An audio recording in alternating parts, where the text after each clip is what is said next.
Welcome to the Wildlife Wire. I'm Mark Searles, And I'm Samantha Miller. and this is your source for wildlife news and the people that make it. On today's episode, we have good news for Grizz, wildlife and wildfires, rice-sized killers, and nets catching flack.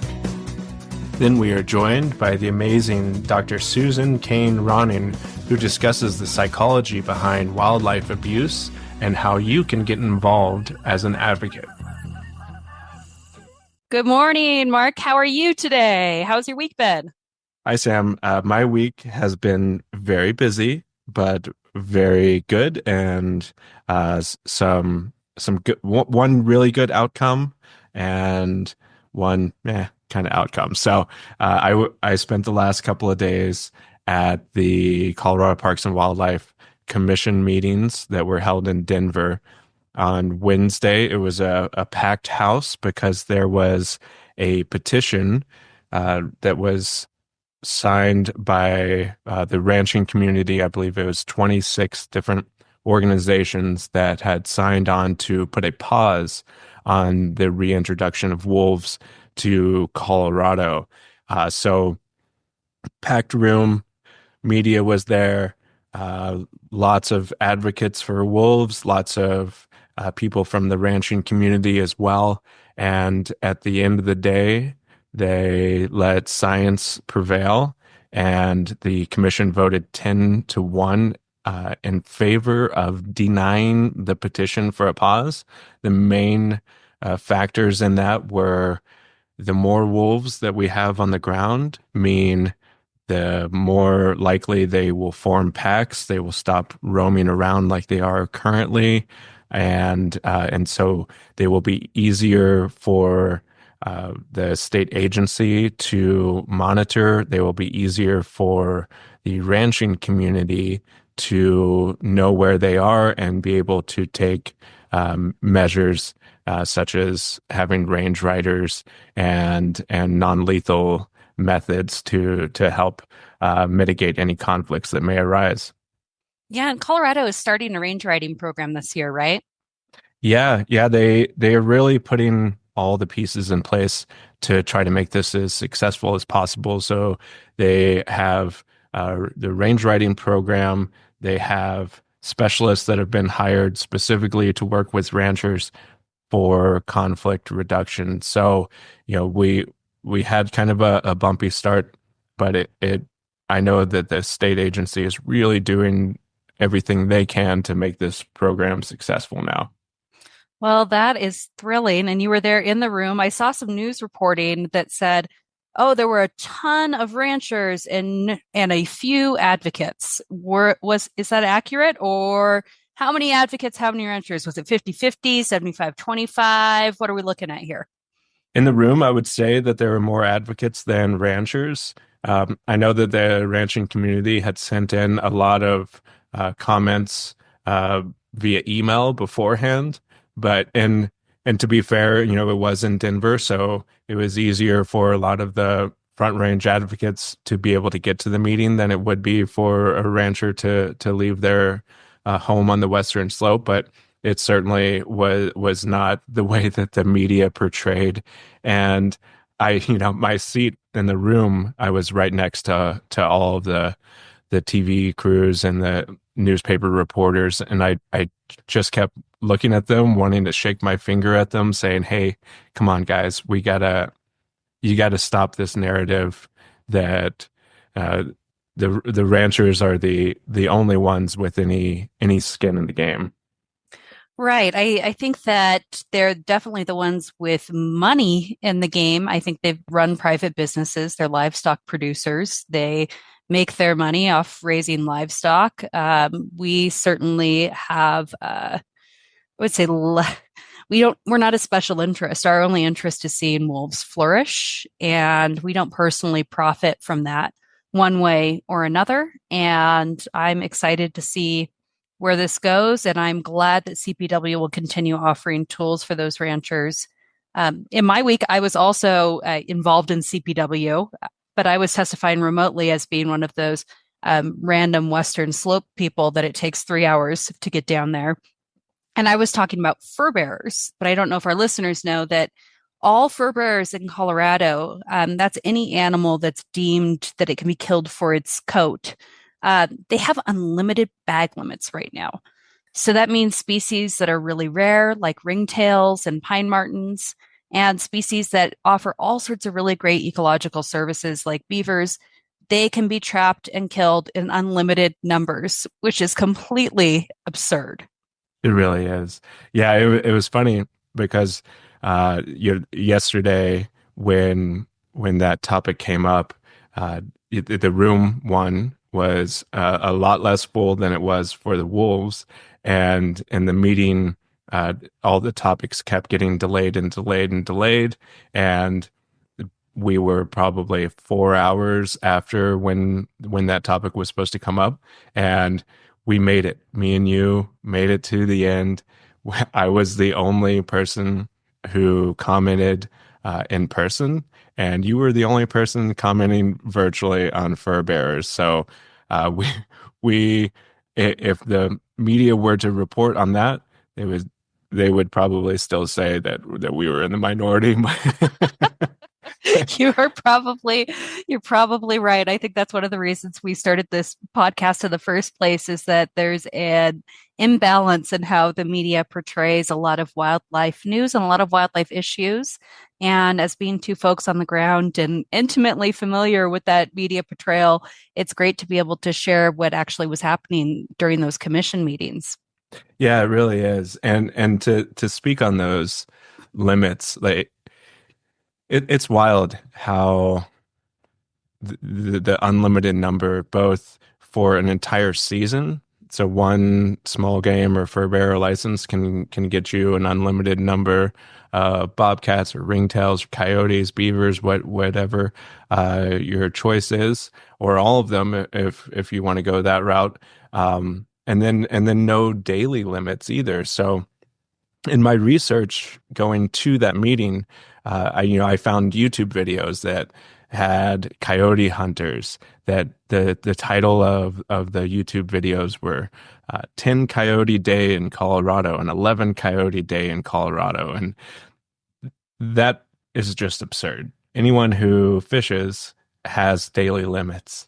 And to be able to just go out and kill as many beautiful carnivores or beavers or whoever it may be, just because you want to, is not ecologically sound. It's not ethically sound. And I know that the commission heard our voices. They've heard our voices in the past, and they are going to bring it up in a future agenda item. So I really think that now is the time to get some change on that front. Yeah, and other states are doing better than Colorado is, to be clear. Montana actually has quota limits for bobcats, and Washington and Oregon have bag limits on different species. California has prohibited the sale of bobcat pelts. They've already permit they've already prohibited bobcat trapping. There we go. And even hunters of bobcats in California can't sell the pelts anymore.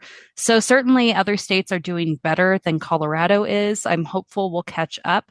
But there are other states that aren't doing so great things for wildlife, and we can talk a bit about those during our news stories, Mark. So I can kick it to you, and you can tell me what's going on with wildlife right now in the country. Yeah, thanks, Sam. So, my first story speaks to the tragedy that is happening in California right now with the wildfires.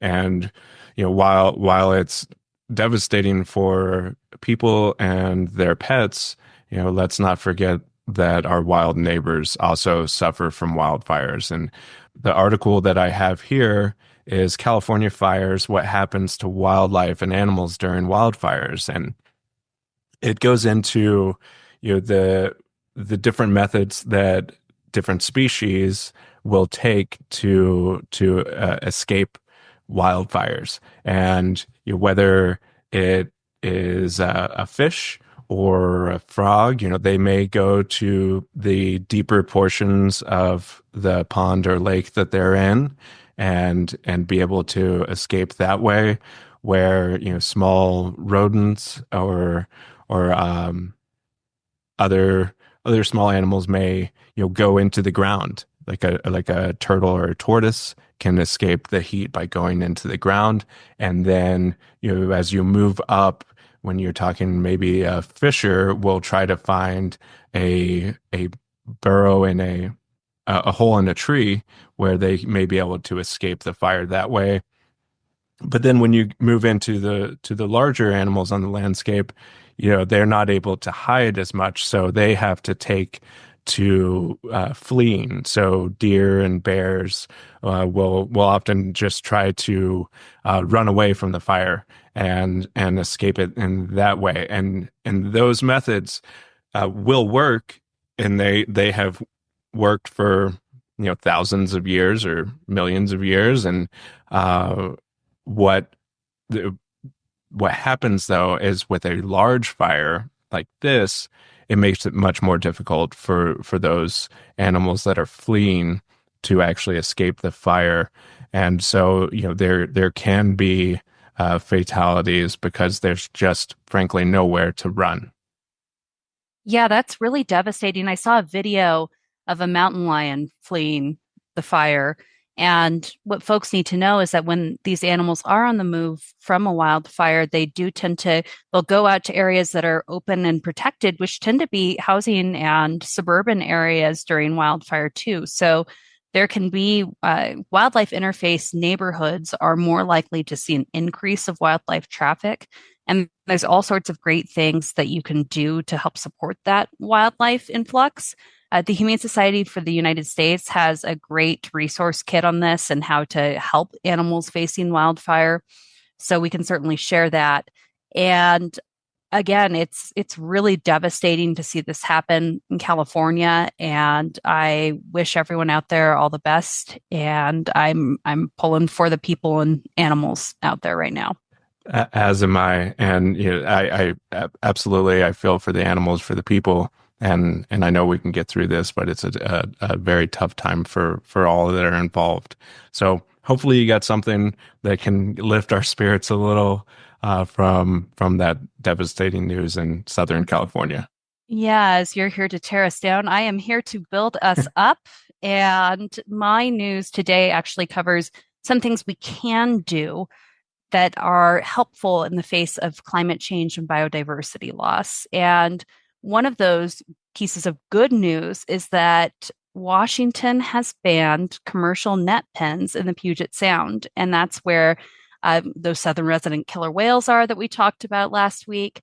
And net pens cause all sorts of chaos, including spreading disease to wild fish, which are the main prey of southern resident orcas. And Washington Commissioner Hillary Franz, who's their public lands commissioner, just passed a ban on it. And this is the first body of water to have this type of ban in place.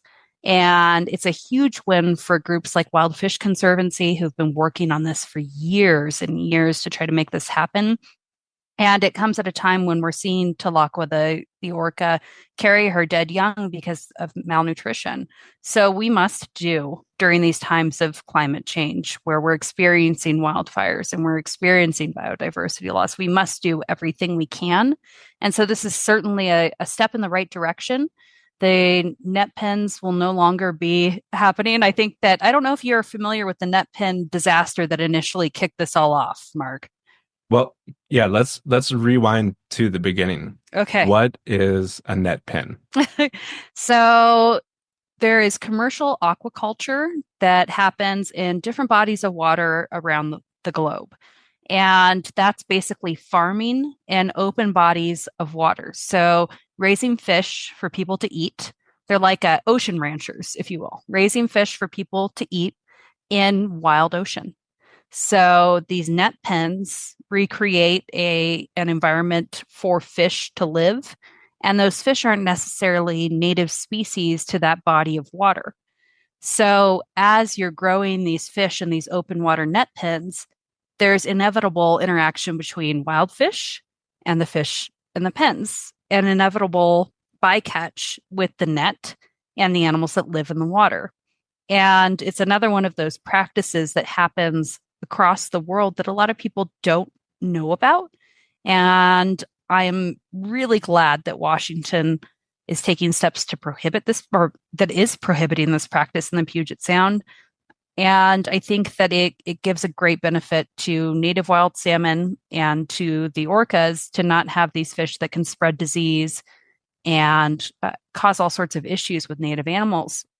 The big Yeah. disaster. Oh, sorry, go Oh, ahead. oh yeah. I would imagine that disease is probably one of the biggest uh, downsides to this is the fish are in high densities in these net pens, unusually high densities, and so disease transfer within them and then to outside wildlife, I imagine, is a huge concern for everyone involved. Yeah, it's a lot like European settlers that brought in sheep, domestic sheep, and then end up decimating bighorn sheep populations because of the spread of disease. It's very similar to that. And the disaster that kicked all of this off was one of the net pen systems collapsed, releasing tons of non native fish Oh no. into public oceans, which causes a huge threat to species. So we had this disaster. We had Talakwa losing two orca calves.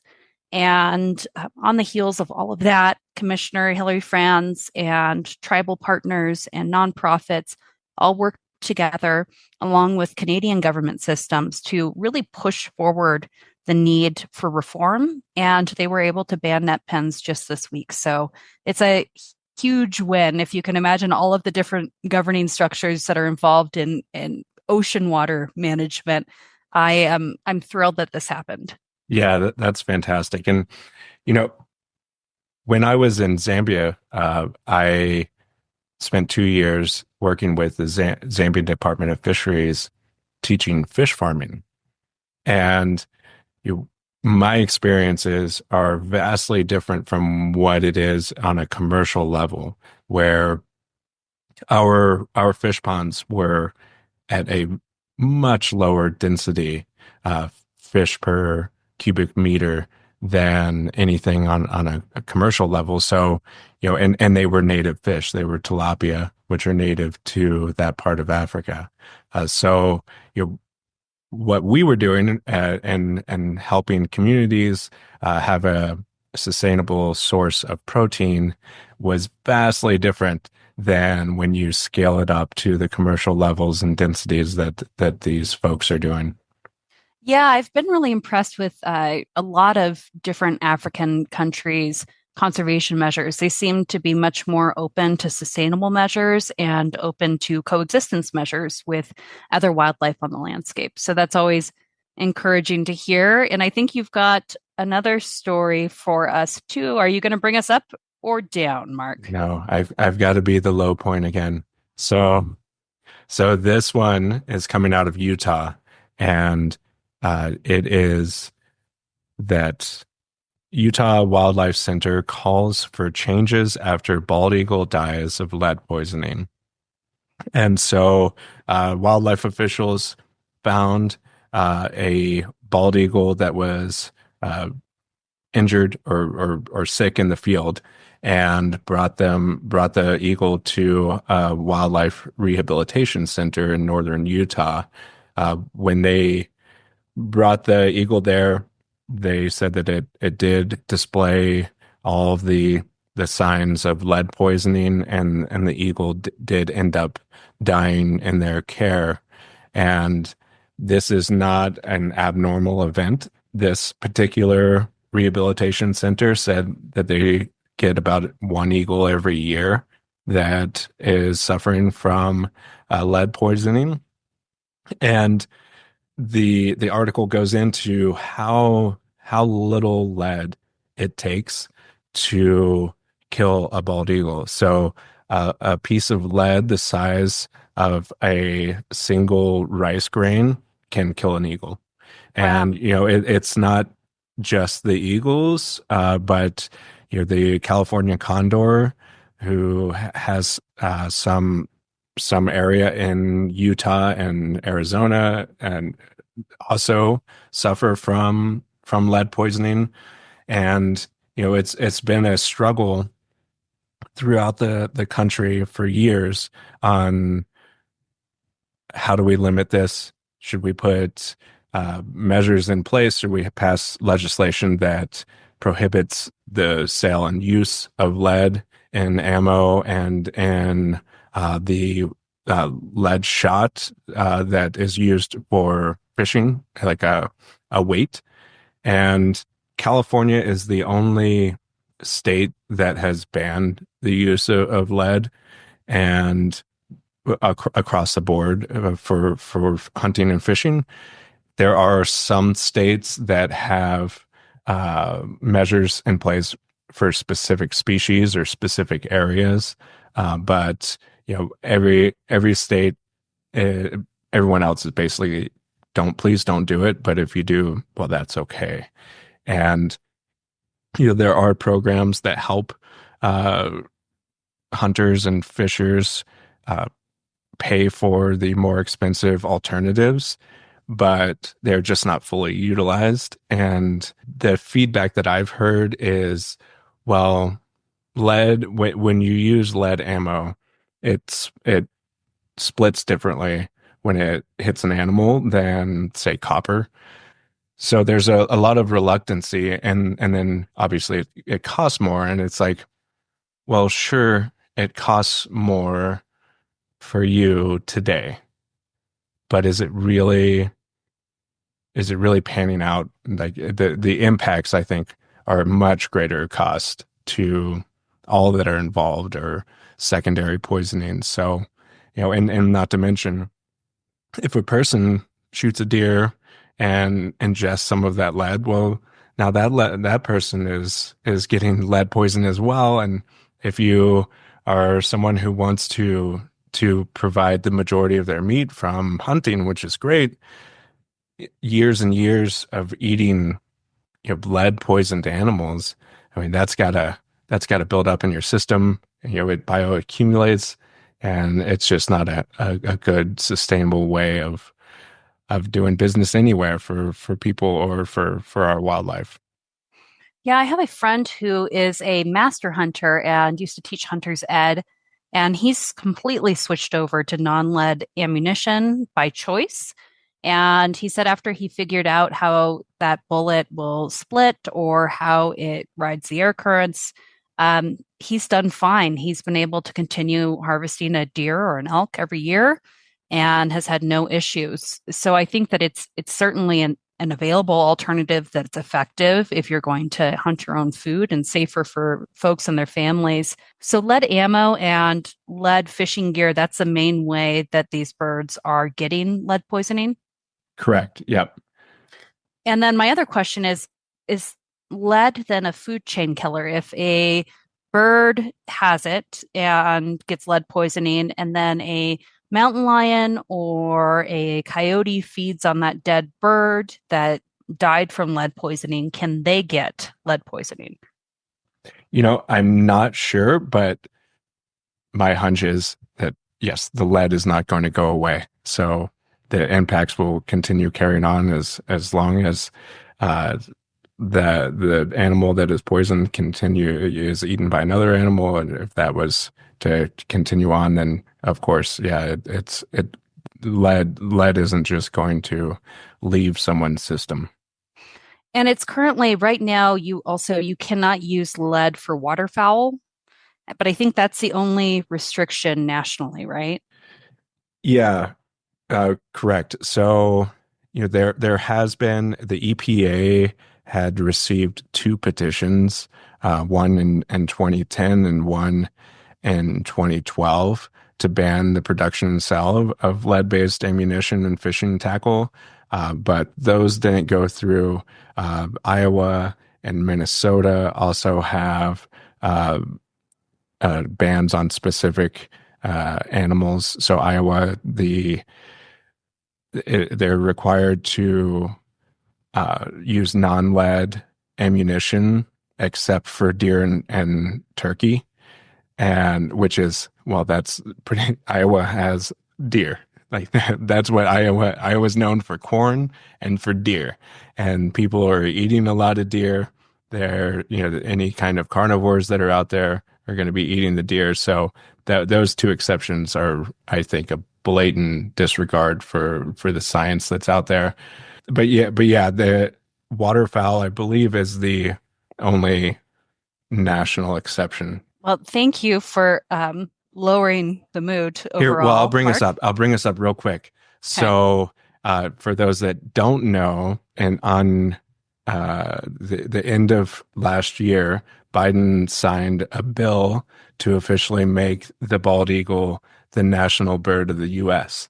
So, it was kind of assumed, and it was kind of news to me. I always just figured, of course, the bald eagle is the national bird, but it was never actually official. And so here we go. So our national bird is the bald eagle. Breaking Wow. news.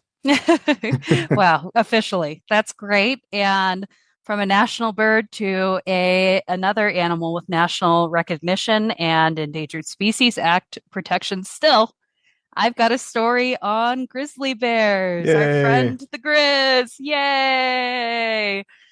This story comes from Center for Biological Diversity, and I am thrilled to share that Donnie Jr. will not be able to hunt grizzly bears because the 2,000 grizzly bears that we have in the Northern Rockies are retaining their Endangered Species Act protections.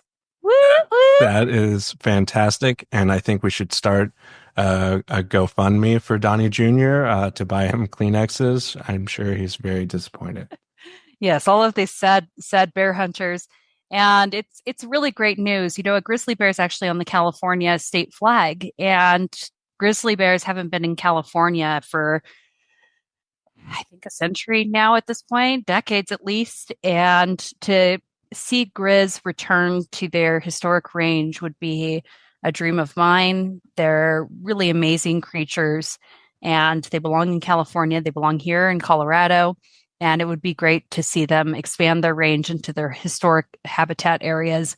But this is a great step for the grizzly bear. And I am so glad to not see wildlife management for these really remarkable animals turned over to states like Idaho and Wyoming. Yes, yeah, I am too. And uh, there's always a lot of fear when it's a large animal with big teeth and big claws. And I'm not sure what the stats are as far as conflicts with grizzly bears. I know every once in a while there's the hiker that goes out in Yellowstone for his last hike, but for the most part, I think we coexist pretty well with them, and Yeah. and you Yeah, just there's got to also take your precautions, and that's part of living in the West. It's knowing that you're not the top predator, and frankly, that is what draws me to wild spaces is knowing that what, like, it's wild here, like things can happen. Yeah, things can happen. There's all sorts of precautions you can take to prevent a grizzly attack in grizzly country. Grizzlies are more territorial than other bears. So, generally, if you run into them for conflict and you have an altercation with them, it's because they have cubs nearby. Like we've seen with mountain lions too. That's one of the few times that mountain lions are more aggressive too, is if they have cubs nearby. And bear spray is really important. Bear boxes if you're in the backcountry staying overnight to protect your food.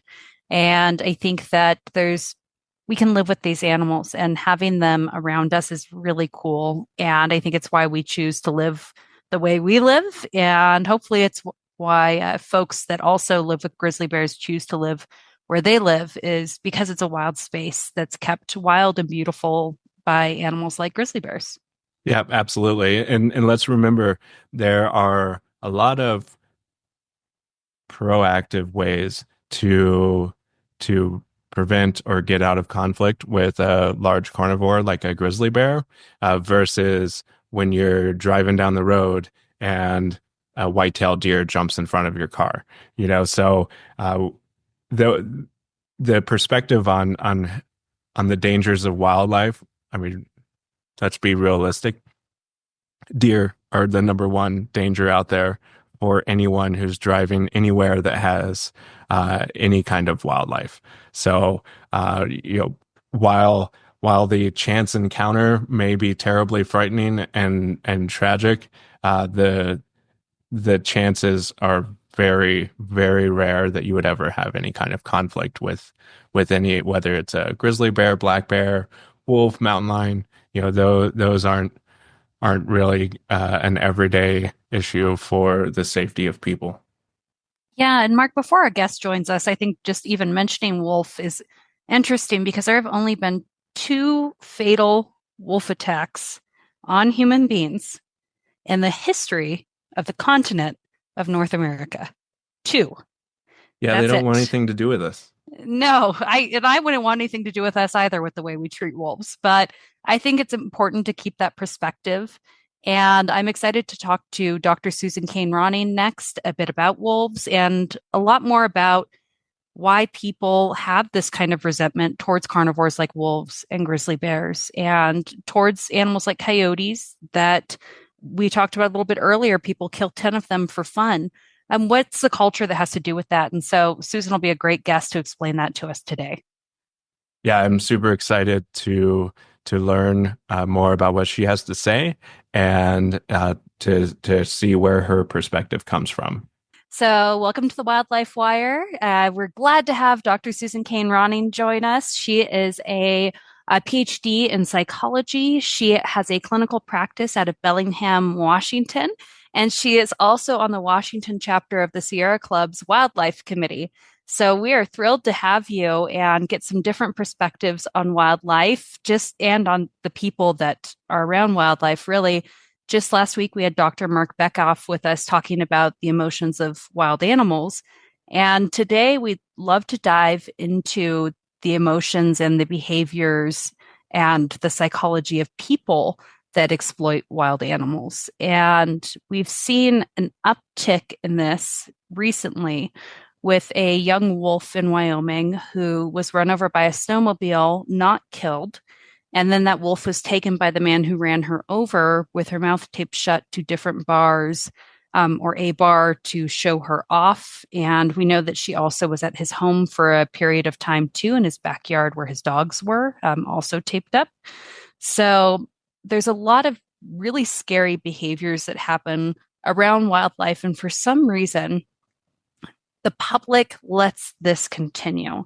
The other piece that I think is really concerning to Mark and I are, or Mark and me, is that there are still wildlife killing contests in countries across, or in countries and states across the country.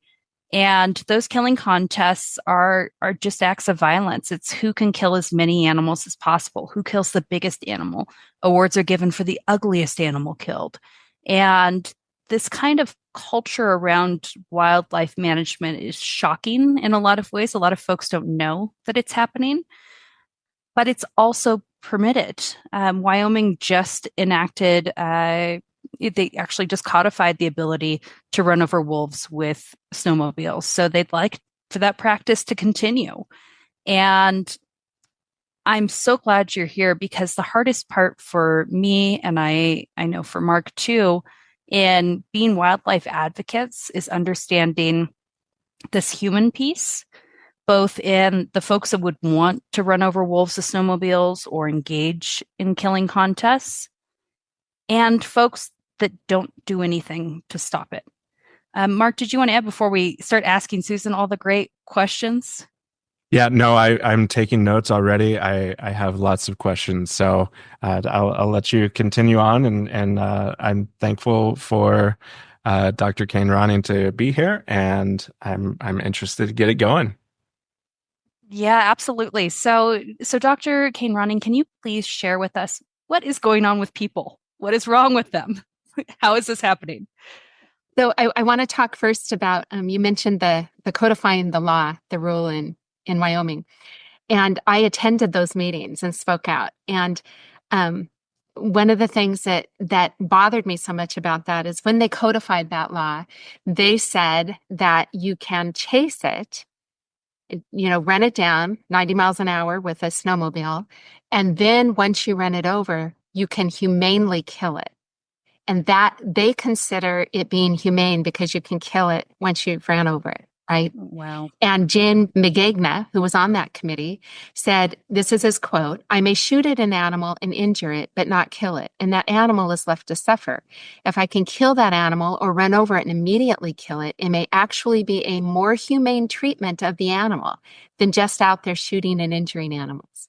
So that comment speaks towards a systemic view in Wyoming, and not just Wyoming, because that happens in Idaho and Montana and other states where whacking or yodeling, where they chase and run over coyotes, is allowed. So the first thing we're talking about then is a systemic cultural view. And that doesn't have to be just across the country. It's unique to a state. It's unique to a community. It's unique to a group of people that have that view, and then how they sustain that view. It's awful that that's the direction that they took. And I'm interested too in the psychological perspective of that. Um, let's set the animal aside for a second and think about the difference between pulling a trigger and physically running over an animal with a snowmobile. And I've always thought that the difference between shooting someone versus stabbing someone, like anyone can blank out for a minute and pull a trigger and kill another human being, but to physically stab someone, I mean, you really, I think there's a big difference there. And so, I mean, what kind of enabling of behavior does it show on a psychological perspective of shooting versus physically running down and feeling that animal, bounce over that animal with your snowmobile? I mean, that's got to have an impact on someone's psyche. Yeah. So if we look at this in terms of what goes on in the brain, you have several different levels of that. You have a brain that has they're saying that studies are showing there's a difference in what's called the nucleus accumbens. And that is a portion of the brain that is overly responsive, and it prompts antisocial individuals to be more aggressive. So the higher the impulsive antisociality, the more dopamine that gets released to the reward center. So if you look at what happened with Cody Roberts, when he was out, he'd already been drinking, and he was out on his snowmobile, and he saw the wolf. So then he gets that dopamine hit, that lack of executive function that says, I shouldn't chase that. That would be cruel. That would hurt or scare the wolf. Things that people with empathy might have. His went offline. And so his frontal lobe goes offline. He goes into his limbic system, right? Where he's more primitive now. And his nucleus accumbens prompts him to be more aggressive. So then he chases the wolf. But here's what happens then. The wolf starts to run. That feeds more dopamine, because now we've got a thrill seeker with high impulsivity and low empathy chasing a wolf. He's not registering the signs that the rest of us would be, with like, oh my gosh, look at the fear in her eyes. Look how scared she is. She's trying to avoid me. The rest of us would feel that in our body somatically, and we would back off because we would understand it was causing harm to another living creature. For somebody in the situation like this with Cody Roberts, it just fed him, and he chased it. He ran her over. He hurt her back leg so she couldn't walk. And then he taped her mouth shut and took her to the bars. Before he did that, as Sam said, he took her to his home where his dogs were allowed to be aggressive with her. And so that's the mechanism. And we can talk about, if you want, about what kind of people do this, because there's a whole step of what kind of pathology leads to this kind of behavior. But that's the mechanism in the brain that's being theorized that happens so that people kind of go offline.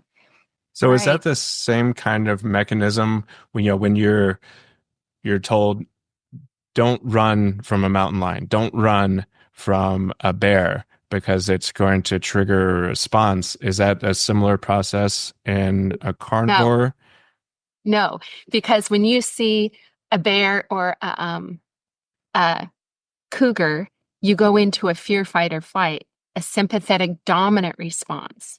Same kind of part of the brain, but you go into a response then that says that I either have to freeze, I have to fight, or I have to flight. And so, the brain makes a decision then based on, immediate decision based on what to do. So that's excuse me, a survival strategy. In what's called the sympathetic nervous system, or it's referred to as a sympathetic dominant response. In this situation, this is a dopamine fed, reward fed antisocial response.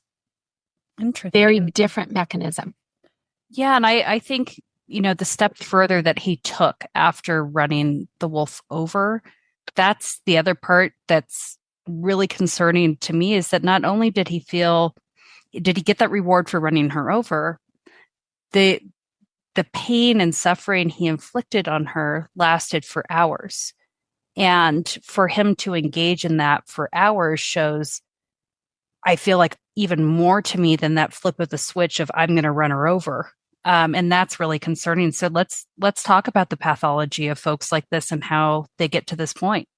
Sure. And the piece that we need to think about is when people do animal cruelty, the first thing is that they have a prejudice. So in Wyoming and all over through our country right now, we have that's been systemic and multi-generational. We have a prejudice that needs to be fulfilled. And often it's happening towards predators right now. Grizzly bears, cougars, coyotes. If you're a predator, then and you're competing on the landscape for what a hunter or a rancher, their desires, then all of a sudden you're bad. Right. And this is centuries old. Wolves were at one time revered on the landscape.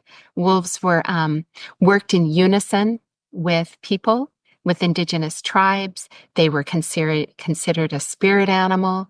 And then when agriculture came in, we needed to demonize them so we could get them off the landscape so we could use the land. And that's what happened. So when we look at that satisfying that prejudice, then you create this animosity towards a species. They're bad because they're on the landscape, right? We ignore their role in biodiversity. We ignore all the different things of how important they are as an apex predator and what they give back to the environment. And now we have a prejudice. The second piece then is retaliation towards that prejudice. This is all part of animal cruelty. And so then you have a retaliation towards that. So I have a prejudice. Now I'm going to retaliate. That's what Cody Roberts did.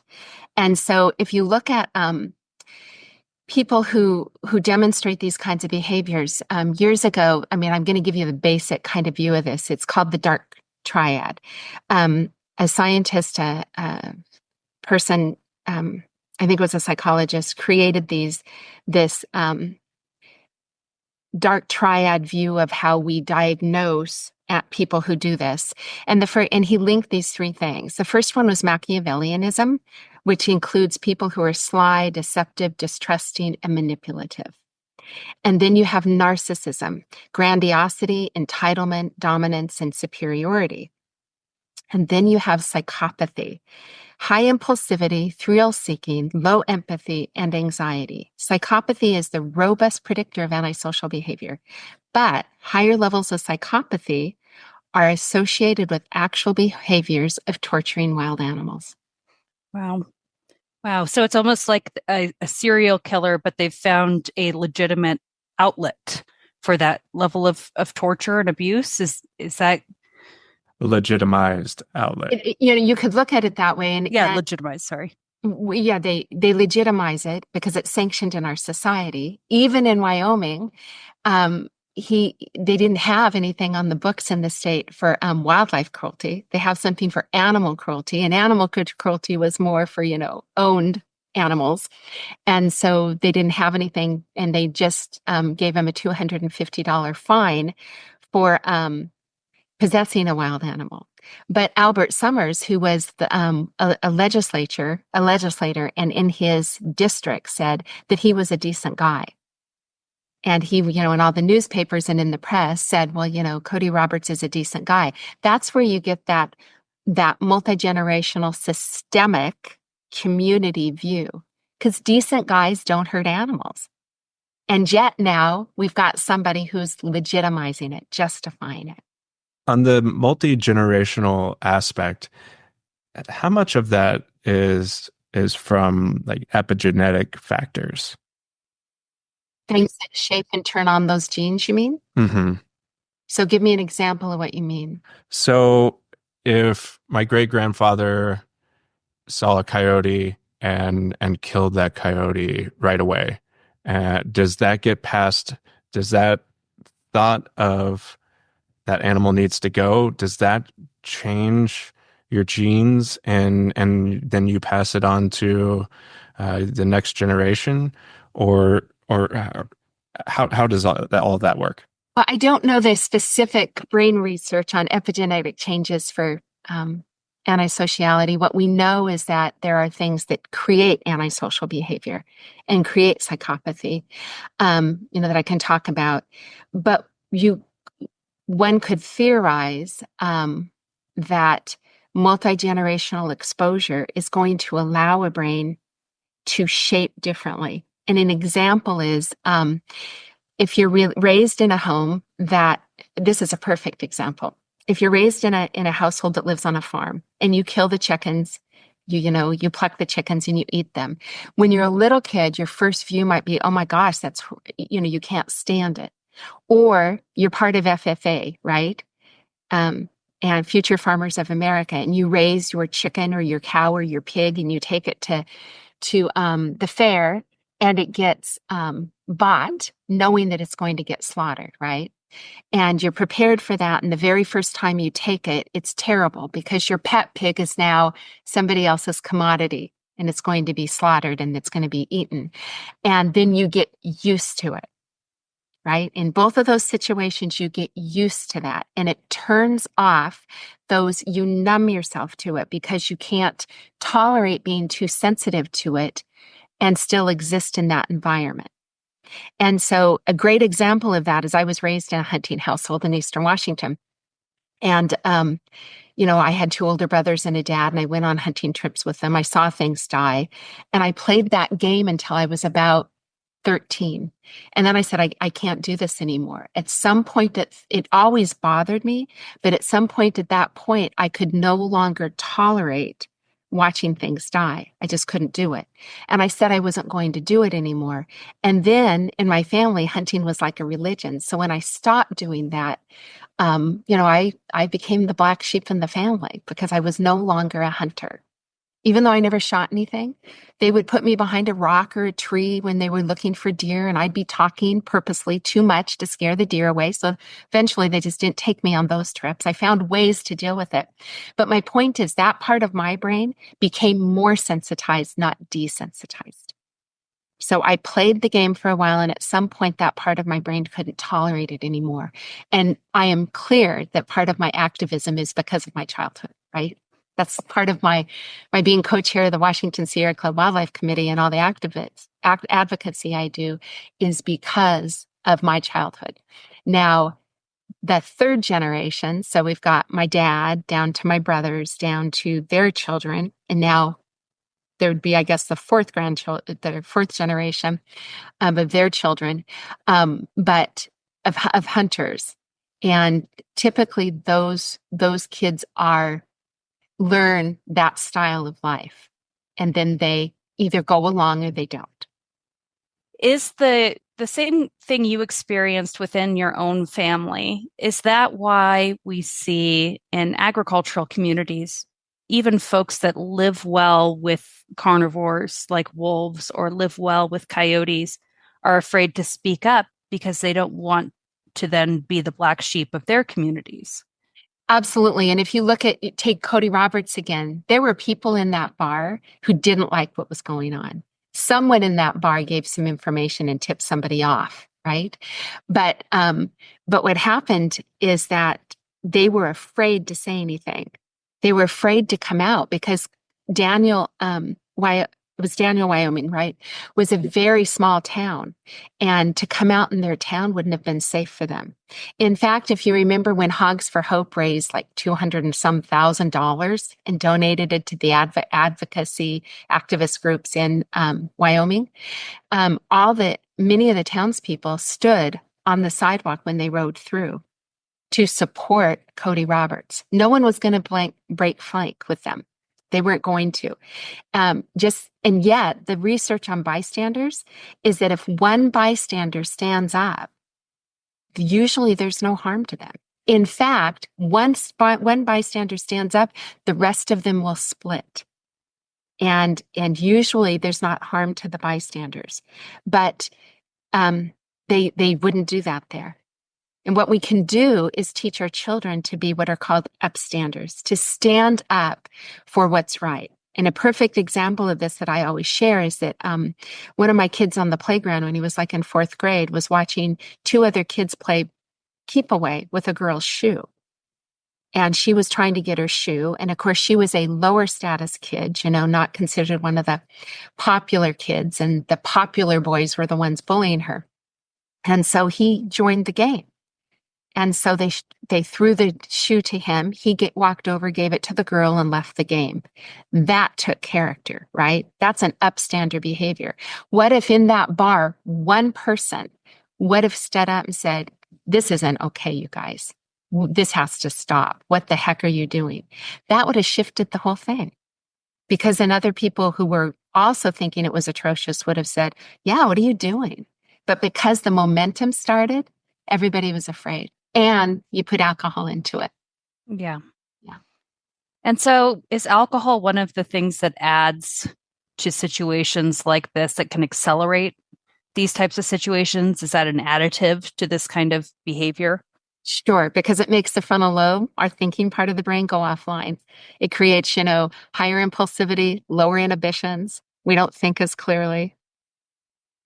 Yeah, and I'd love to hear before we go into things folks can do when they witness situations like that. I'd love to hear more of, we talked about at the beginning of this a bit, of what creates a Cody Roberts, what creates a type of person that takes this to the extreme, beyond a bystander who, you've endorsed the activity by not saying anything as a bystander, but how do we get a Cody Roberts? Well, that's really interesting because the beginning part of my life was spent with a mom who was a social worker. So I was raised with kids that were in foster care, and kids who had home lives where there was abuse, right? So I was raised with a super compassionate, activist-oriented mom who kind of guided me in the direction that I took. And then I became a teacher, a high school special ed teacher. So I worked with high-risk kids.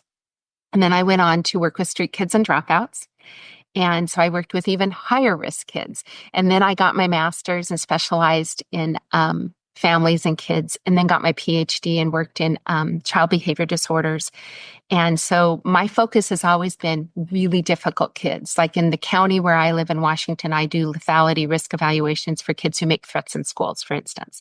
I find those kids really interesting. So I've worked with lots of kids who have been cruel and abuse animals. And the research would say that there's a lot of different comorbidities. First off, it starts in childhood. Witnessing animal cruelty is associated with later acts of animal abuse. Males who are physically punished in childhood are more likely to commit acts of animal cruelty. Among sexual murderers, animal cruelty co-occurs with children who are sexually victimized. 43% of those who commit school massacres committed acts of cruelty to animals, generally against cat and dogs. Children who witness animal abuse are at greater risk of becoming abusers. And 70% of the most serious and violent offenders in prison have repeated and severe episodes of animal abuse histories. So if you look at what's comorbid with other childhood issues, you've got abuse, neglect, witnessing cruelty, bullying, victimization. But then you've got, on the other side, kids with low executive function and problem solving, impulsivity, and behavior disorders, kids that are oppositional defiant. And then they become what's called conduct disordered, where they become cruel towards people, towards animals. You have callous, unemotional behavior and low empathy. So then you start to get that low empathy with high impulsivity, really bad combination. The problem with this is towards animal abuse, but the problem with wildlife is that that's more socially sanctioned, right? We get, that's more, you can go out and kill something and you can say it's for sustainability or, your consumptive interests, and that's sanctioned. And yet the cruelty that may come with that in the act of it is still can be cruel. And that's the line that people, have to walk all the time. That's why the ethics of hunters is, you should kill in one single shot. It's interesting how, in the perspective of the law, my dog and a wolf, they don't enjoy the same protections. A wolf can be run over by a snowmobile, but no one would ever condone doing that to my dog. And they're the same species and they're both feeling similar things. And it seems like for some reason, our cultures have legitimized this type of behavior towards wildlife. In fact, Sam, if somebody ran over your dog, somebody would say, my God, that person's a psychopath. But if they chase an animal on a snowmobile, then they're saying, well, we need to do that because that's where the summer range is for the cows or the sheep, which is exactly what the logic is in Wyoming. We need to have yodeling and whacking because that's the summer range, but the cattle or sheep aren't there in the winter. So if a wolf crosses that area in the winter, it makes no sense, right? It's their justification. I think what's going on in our society right now is we're attachment disordered. I think that we have an attachment disordered relationship with the planet and the wildlife. We see this disconnect and we only see it as useful to us or as a commodity, or it doesn't have the same sentience that we consider people do. And I think if we're going to really save our planet, we've got to be attached to it, because if you're attached to something, you want to care for it. You want to protect it. You want to make sure it survives. If you only see it as an object to be, as a commodity to be utilized for your own purposes, that's not attachment. That's ownership. That's domination, right? I think that's our problem. Yeah, no, I agree. And I want to go back to the legislator that said, well, it may be more humane to run over the wolf or coyote than Yep. to shoot. And my thought is, well, one, do people tend to coyote whack by opportunity, or do they go out? Is that an activity that one says, I'm getting on my snowmobile today to try to find a wolf or a coyote and run them over? Or I would imagine most of the time it would just be, oh, there's an animal there. I'm going to take this opportunity to run them over. And so his logic of saying it's more humane, it would, to me, is like, but you didn't have to do it. So why?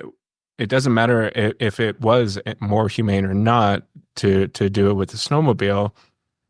There was no reason to do it to begin with. You didn't go out. Cody Roberts didn't go out to find a wolf that day. He just happened upon a wolf. So to take it off the table is the most humane way to treat the scenario. But actually, in Wyoming, it's a weekend pastime. They go out to find them. They put their kids on the snowmobiles and off they go. That's how you get the multi-generational systemic training that makes, as you said, that brain go offline for these kids. And now you've just brought it forward to another generation. Yeah, it's called yoding, and they consider it the ranchers consider it a weekend pastime to go and do this. A great example is that, for me, I never watched it because I rebelled against it, is Yellowstone, where they illegally they show killing wolves, right? I mean, they illegally do that. And the fact that that had so many viewers that are okay with watching that. And then that helps shape their attitude about what it means to be in the Wild West, what it means to be as a true kind of pioneer mentality. And so there's this real mentality about what real men do in these situations, what it means to be a rancher, a farmer, a hunter, and then it really hurts the ethics and the reputation of really ethical people who don't believe in that. Yeah, I agree. We need to get Kevin Costner on here because I often I think about how his two iconic Western roles are so vastly different Yeah. from Dances with Wolves to Yellowstone, and how did he think that was okay to did he personally evolve into feeling that the Yellowstone character is good, or was it a paycheck, so it's just really fascinating that someone would, if I was an actor, I'd be like, I can't do this role. Like this is glorifying a way of life that I cannot agree with. Yep. And yet I have a very good friend who watched the whole series and tells me about it and says, you should watch it. And I'm like, nope, I will not condone that. And if I watch it, I'm part of the viewership. So those are the lines we have to draw. In Washington, it just came out, I think, in December that the Department of Fish and Wildlife found a wolf in Klickitat County, a county where cougars, that our county sheriff is a constitutional sheriff in that county, and he hates cougars. So he has vowed to get rid of every cougar in that county. And if you see a cougar, he has deputized a posse of about 144 people now who are okay legally now to go out and track down these cougars. And what's happened as a result of that is that, if a cougar is on the landscape, nobody around, eating a deer, then they get the dogs and they chase it and they kill it. So existing as a predator in Klickitat County is extremely precarious now. They're wrecking the biodiversity. They're wrecking the social hierarchy of cougars because now you don't have the adult male cougars that are older, the elders who can socialize and teach. They're orphaning young cougars. So now they are predating because they're hungry and starving. This year, I think there were 6 cougar kittens that were orphaned that had to be saved. Some starved to death.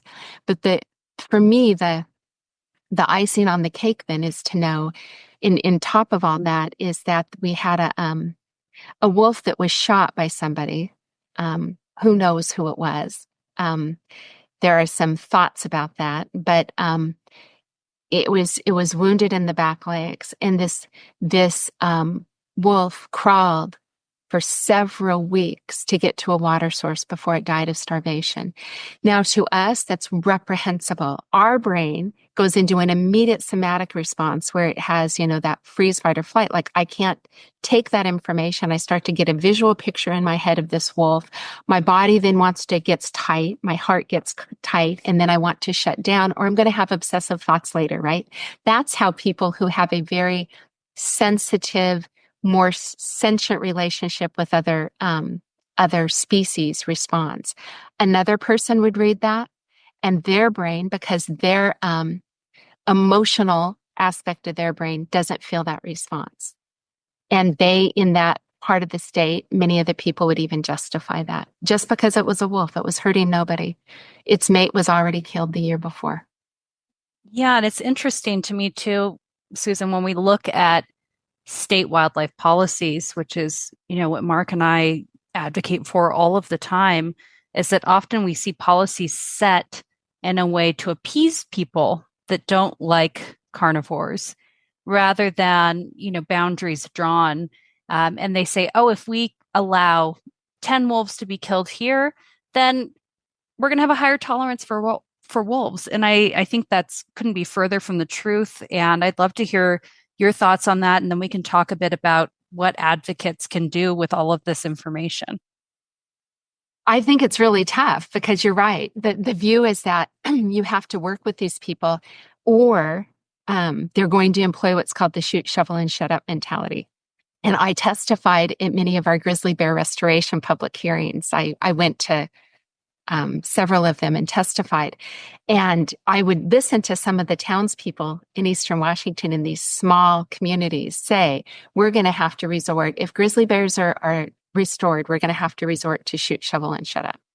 And so there's that mentality. And so that the people in charge, then, the Fish and Wildlife Commissions, departments then say, well, we need to give them something, work with them in order to not let that happen.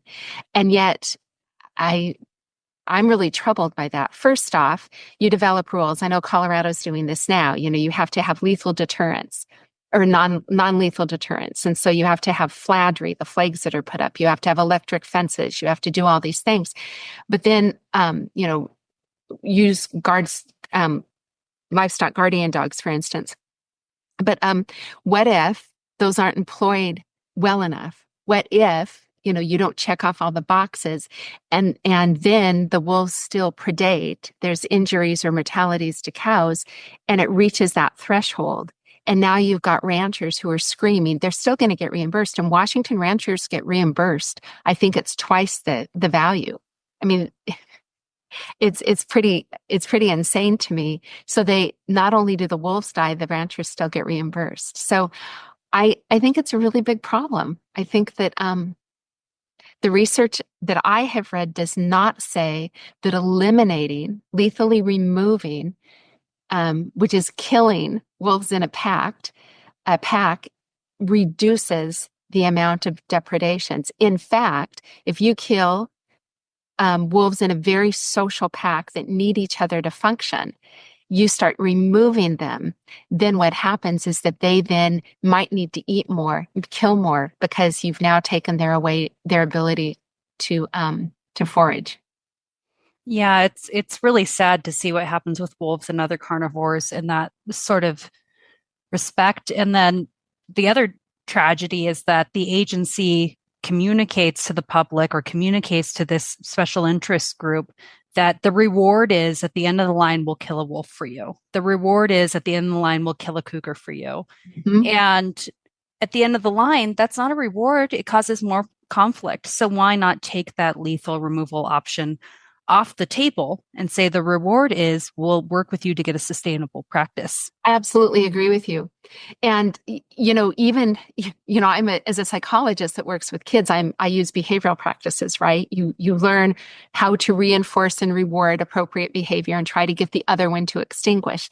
So if you go at the sense of killing a wolf for a pack's depredation, first off, you're not getting the correct one. You don't know which one it was. It's not like they're marked. And then you go out and do that. You're assuming, the goal is to assume that wolf pack goes, oh, this was for the depredation we did 6 weeks ago. There's no, if you as parents went and said, and I'm not a proponent of spanking, the World Health Organization says it's a form of child abuse. I want to throw that out there. But if you went to your child and said, I'm going to spank you today because a month ago you did this, the child would look at you and go, what? Because those kinds of things, if you're going to do something, have to be immediate. And if they're not immediate, you're assuming that there's going to be some kind of relationship that the wolf pack is going to get. They're not. Not to mention, I want to throw this out there, it's hugely expensive to kill a wolf. You have to track them. It's dangerous for the people in the helicopter. It's super expensive, and it terrorizes the pack. Yeah, absolutely. I have a dog and a cat and a 6-year-old daughter who loves them dearly. And sometimes maybe the dog and the cat get into a little disagreement, and maybe a minute passes and my daughter will be like, Finn, no, don't do that. And I tell her, like, it's too late. Even right now, he has no idea why you're yelling at him. That moment is way gone. And so, yeah, to think that the remaining wolves in a pack that had one of their members die are going to be like, all right, let's look over what we did this past month and see why Frank here was killed is absurd. Yeah, let's have a pack meeting and decide how this happened. Yeah. Yeah. Make a spreadsheet, those wolves. Yeah. Well, Susan, this has been a wonderful conversation. Honestly, I could continue it all day, but I'd love to hear a bit for our advocates that listen to this podcast. How can we use this information to be better advocates and to inform how we manage wildlife?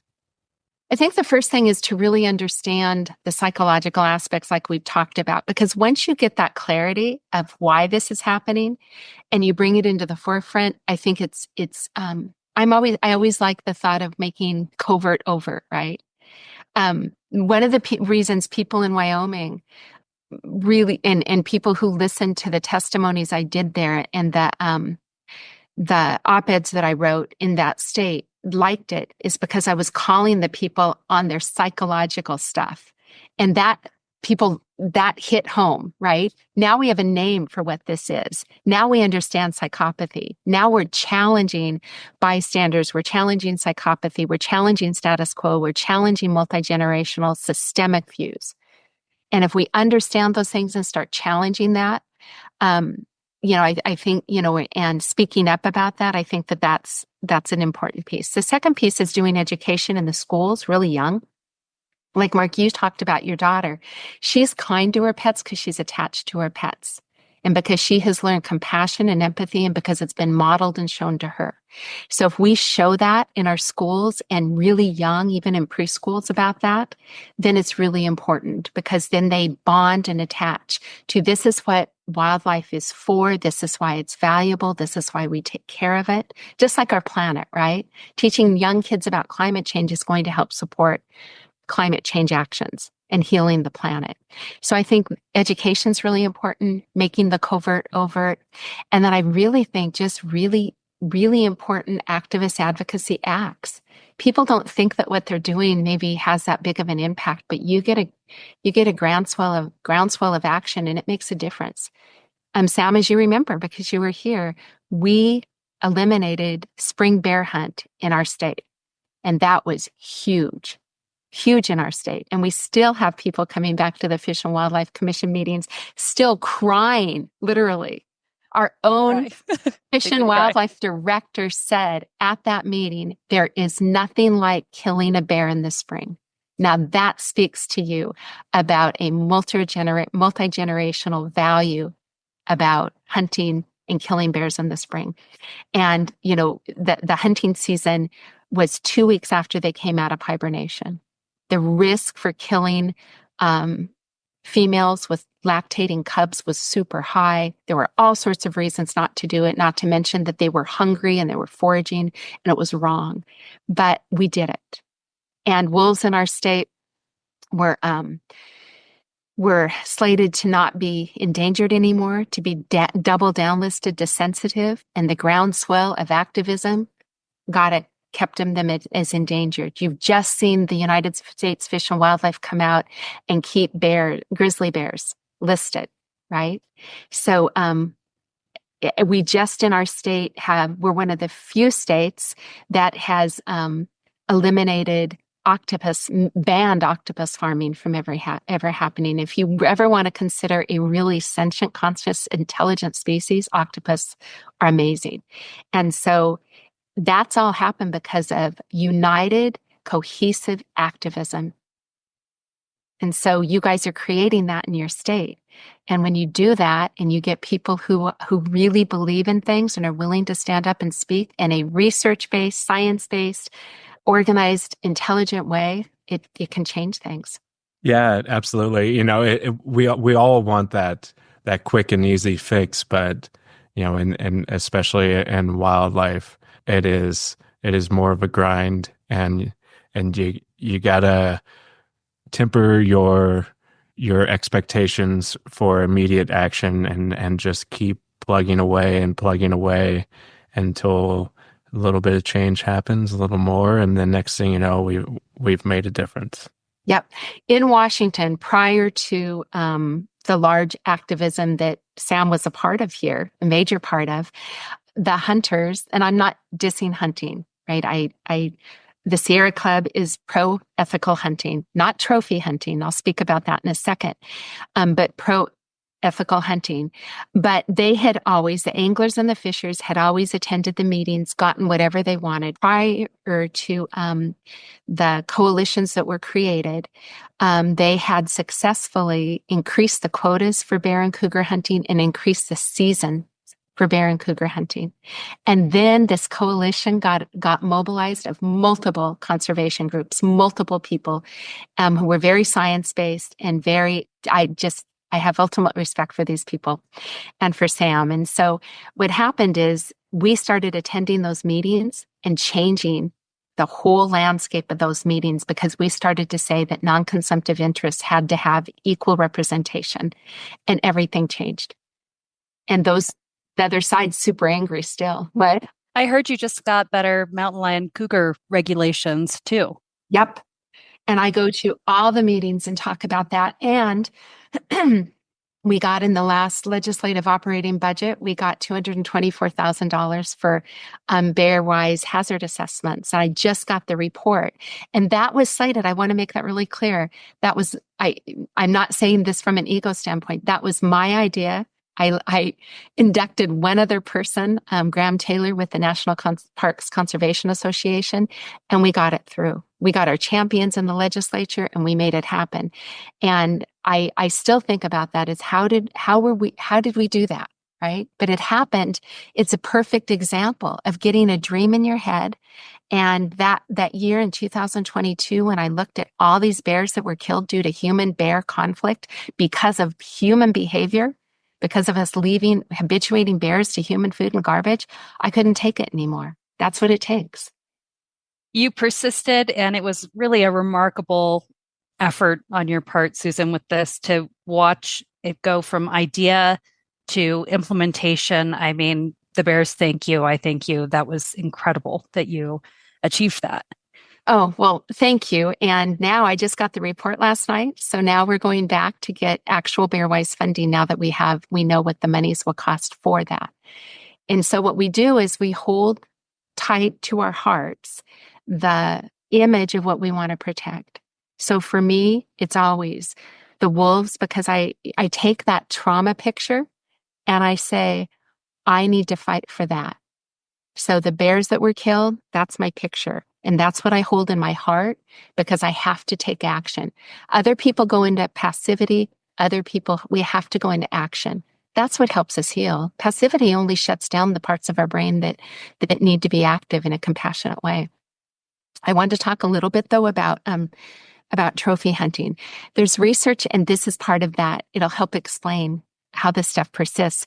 There's research that shows that when people take pictures of themselves with their kill, the size of the kill, for instance, the bigger the animal, the bigger the rack of the antlers, the bigger the smile on the hunter, right? So wow. It tells us how much ego is involved and to some extent some narcissism involved in killing things when we're killing the biggest and the best of the species. And what we're doing is ruining the biodiversity of that species. We're ruining their genetics. We should be happy with, animals don't do that. Animals kill the vulnerable. A cougar is not going to waste its energy going for the biggest, best elk or deer. It's going to go for the ones that are vulnerable or that actually already need to be culled. They are the best fighters for chronic wasting disease if we let them do their job. Yeah, absolutely. Yeah. Do we go, when you're going for food and that's your sole purpose to kill an animal, or let's put it in the grocery store. Are you going to go get the steak that's sitting in the freezer where next to the aisle where you can just roll your shopping cart up, or are you going to go in the back of the grocery store and hunt through like a whole bunch of boxes and stuff? Like, of course not. You're going to go for the easiest meal that you can get, right? Yep. Because you have all these other things to do in your day. Yeah. Not to mention, I'm going to get yelled at by the guy saying, "What are you doing back here, man? Go get the one off the shelf." Yeah. So it is. I used to work in Africa on a private game reserve that was used for trophy hunting, and I saw those pictures, or I was there for those pictures being taken, and it was interesting. Sometimes it was the big smile, but sometimes it was like nothing. They had done it so long that the smile was forced. That it even this thing that they used to love to kill to get their trophy just wasn't even cutting it anymore. Like they had been so deadened by the whole experience that nothing could fill that void. And that speaks towards the addiction of it, because you no longer get the dopamine hit that you want. So you're continuing trying to go back. It's exactly the same as cocaine, alcohol, marijuana, whatever. It's that same thing, is that the drug fulfills a certain role of increasing. For instance, I'll use dopamine in this because it's a reward drug, neurotransmitter, but increasing it. But then the more you do it, you get lower and lower thresholds of dopamine. You can't keep pumping it out at the same level. And so they're now doing it, still trying, addicted to the feeling, but not getting it. It will never be enough. Right. And that's part of psychopathy. Think about serial murders. They're still trying to get that feeling that they want in a really perverse, ugly kind of way. Well, I think that that's about all we have for time, although I want to keep asking questions. So thank you so much, Dr. Susan Kane-Ronning, and we appreciate you and your insight, and we look forward to incorporating what you've taught us into our advocacy. Thank you for having me, and thanks for everything you're doing in Colorado. Everything we do goes off into other directions. That's how energy works, right? So we're all working on this together, and it's helping all of us. Absolutely. Yeah, absolutely. It's been a pleasure. Thank you. Well, that was quite the educational lesson into how people end up doing the awful things that they do to our wild neighbors.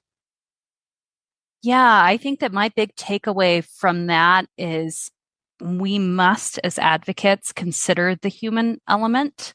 And also that people that run over wolves with snowmobiles are maybe a few steps removed from serial killers. Those are my two big takeaways, and that there's a lot of systems in place that we should be looking at on the human side that again can benefit wildlife. So we don't see those kinds of actions anymore.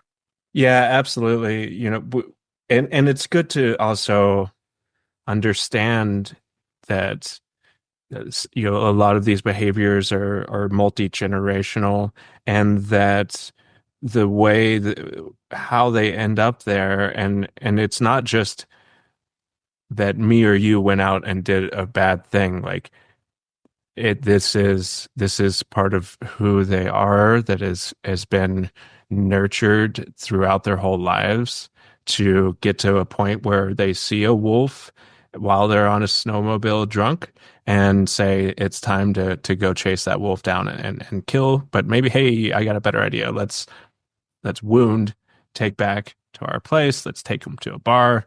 Just it's just a sad place. I feel for someone who has been brought up in that kind of multi-generational atmosphere and didn't have a chance to flourish. And it takes a really strong person to break out of that kind of torture lifestyle that they're brought up into. So it is sad to see anyone be susceptible to that. But then at the same time, I loved what she said about, she made change. She had an idea and she followed through with that idea and she made change.